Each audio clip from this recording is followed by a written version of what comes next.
नमस्कार दोस्तों। आज हम बात करने जा रहे हैं सऊदी अरेबिया और यूएई के बारे में। इनके बीच आजकल चल क्या रहा है? वैसे तो आम जनता के बीच में ये नाम काफ़ी प्रचलित है। हमारे देश के काफ़ी लोग इन कंट्रीज़ में जॉब करने के लिए जाते हैं, और जो लोग काफ़ी पैसे वाले होते हैं वो तो टूरिज़्म पॉइंट ऑफ व्यू से भी इन कंट्रीज़ में जाते हैं। आज इस वीडियो में हम जानेंगे कि ये कंट्रीज़ वर्ल्ड मैप में कहाँ हैं और इन कंट्रीज़ के किस किस पार्ट में लोग क्या करने जाते हैं। और सबसे ज़रूरी बात यह है कि इन दोनों गल्फ़ कंट्रीज़ सऊदी अरेबिया और यूएई में क्या रहा है और जो कॉन्फ्लिक्ट है वो क्यों है। तो सबसे पहले हम चलते हैं सऊदी अरेबिया, जिसको लोग सऊदी अरब भी बोलते हैं, या फिर कोई कोई लोग इसको सऊदी भी बोलते हैं। बोलचाल भाषा में आपने सुना होगा कि आपके गांव से कुछ लोग सऊदी गए हैं कमाने के लिए। वैसे सऊदी को officially kingdom of Saudi Arabia बोलते हैं। शॉर्ट में उसे KSA लिखा जाता है। यह कंट्री मिडिल ईस्ट में है। इसकी राजधानी रियाद है। मक्का और मदीना को कौन नहीं जानता होगा। ये पवित्र सिटी सऊदी अरेबिया में ही है। जद्दा भी काफ़ी पॉपुलर है इंडियंस में जॉब को लेकर। काफ़ी भारतीय जद्दा जाते हैं काम करने के लिए। तो ये बात हो गई किंगडम ऑफ सऊदी अरेबिया की, KSA की। आगे बात करते हैं यूएई की। यूएई को यूनाइटेड अरब इमिरेट्स कहते हैं। यह सऊदी अरेबिया के पास में ही है और KSA को टच करती है। इसकी राजधानी अबू धाबी है। दुबई को भी कौन नहीं जानता। दुबई भी यही है यूएई में। बुर्ज खलीफा जो कि दुनिया की सबसे लंबी बिल्डिंग है, वो दुबई में है। दुनिया भर से लोग इसे देखने जाते हैं। दुबई में काफ़ी बड़े बड़े मॉल भी हैं जो कि टूरिस्ट लोगों के लिए आकर्षण का केंद्र है। दुबई भी काफ़ी इंडियंस रहते हैं जो कि बिजनेस, IT, कंस्ट्रक्शन और सर्विस सेक्टर में काम करते हैं और काफ़ी अच्छी सैलरी रिसीव करते हैं। जो लोग क्रिकेट के फ़ैन हैं वो तो शारजाह को ज़रूर जानते हैं। यहीं पर शारजाह क्रिकेट स्टेडियम है। शारजाह क्रिकेट स्टेडियम दुनिया का सबसे ज़्यादा इंटरनेशनल मैच आयोजित करने वाला मैदान है। तो अब आप समझ गए होंगे कि सऊदी अरेबिया कहाँ है और यूएई कहाँ है। अब आते हैं कि इनके बीच चल क्या रहा है। आजकल जो झगड़े की जड़ है वो यमन है। यमन भी सऊदी अरेबिया और यूएई के पास में ही है। आप मैप में देख सकते हैं। 2015 के आसपास किंगडम ऑफ सऊदी अरेबिया और यूनाइटेड अरब इमिरेट्स साथ साथ थे। भाई जैसा व्यवहार था और एक दूसरे के परम मित्र थे। इन दोनों ने साथ में मिलकर यमन को हूती विद्रोहियों से आज़ादी दिलाई। आज वही यमन को लेकर अलग अलग रास्ते पर हैं। आज की डेट में सऊदी अरेबिया और यूएई के विचार बदल गए हैं। क्यों विचार बदले हैं? क्योंकि दोनों की ज़रूरतें बदल गई हैं।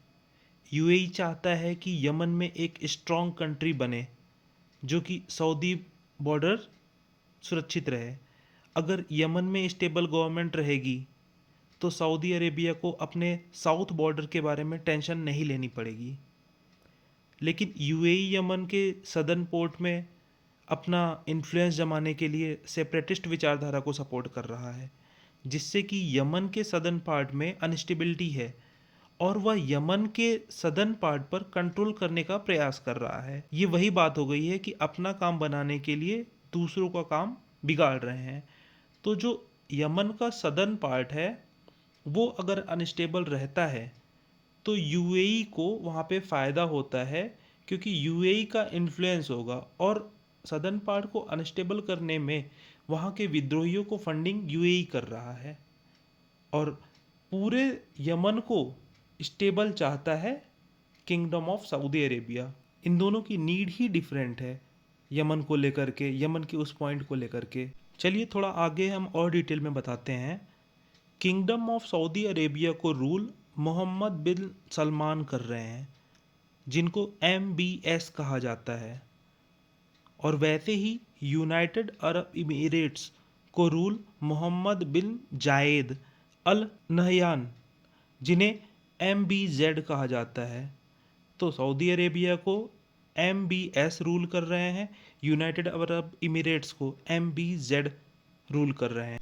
एक समय था जब ये एक दूसरे को सपोर्ट करते थे, लेकिन आज ये समय आ गया है कि एक दूसरे के इन्फ्लुएंस को कम करने के लिए कई कंट्रीज़ में कन्फ्लिक्ट करवा दिया है, और इन सब की सिर्फ एक वजह है, इकोनॉमिकल रीजन। तो मेन बात ये है कि सऊदी अरेबिया सिर्फ ऑयल की इकोनॉमी पर निर्भर नहीं रहना चाहता, वो tourism, data centre, health care और स्पोर्ट्स में भी अपना इन्वेस्टमेंट करना चाहता है, और उसको भी बढ़ाना चाहता है, इस सेक्टर को बढ़ाना चाहता है, जिससे कि ऑयल पे डिपेंडेंसी उसकी ख़त्म हो सके।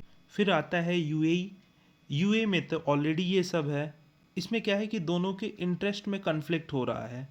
अगर हम देखें थोड़ा सा टेबुलर फॉर्म में, सऊदी अरेबिया और यूएई को कंपेयर करते हैं, तो जो सऊदी अरेबिया है उसका जो एरिया है वो 2.15 मिलियन स्क्वायर किलोमीटर है, जो कि यूएई से 24 गुना है उसके एरिया से। यूएई का एरिया सिर्फ 83,600 स्क्वायर किलोमीटर है।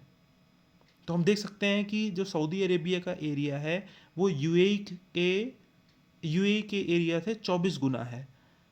फिर उसके बाद हम पॉपुलेशन को कंपेयर करते हैं, तो जो सऊदी अरेबिया की पॉपुलेशन है वो 35 मिलियन है, और यूएई की जो पॉपुलेशन है वो सिर्फ 11 मिलियन है।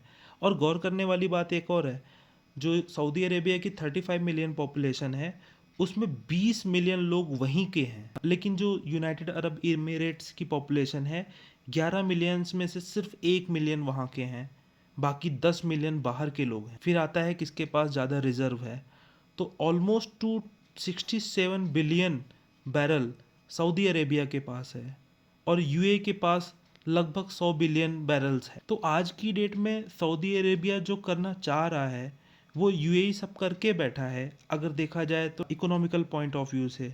लेकिन दोनों के इंटरेस्ट अभी अलग हो गए हैं। तो हम देखते हैं कि सऊदी अरेबिया अब वो सब करना चाहता है जो कि यूनाइटेड अरब इमिरेट्स करके बैठा है। तो हम देखते हैं कि जैसे यमन में कन्फ्लिक्ट हो रहा है, तो देर इज़ ए पॉसिबिलिटी, एक चांस है कि ये कन्फ्लिक्ट बढ़ सकता है।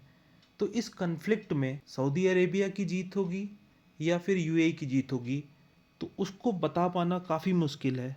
लेकिन अगर ऐसा होता है, कन्फ्लिक्ट थोड़ा बढ़ता है, तो हम देखते हैं कि किंगडम ऑफ सऊदी अरेबिया के पास पॉपुलेशन ज़्यादा है, तो उसकी आर्मी भी ज़्यादा होगी, और उसका एरिया भी ज़्यादा है, लैंड एरिया भी ज़्यादा है, तो लॉन्ग वार सस्टेन करने की क्षमता भी ज़्यादा होगी। लेकिन अगर हम दूसरा एंगल देखते हैं तो यूएई भी कम नहीं है, उसकी पॉपुलेशन तो कम है, लेकिन उसके पास हाईली प्रोफेशनल पॉपुलेशन है।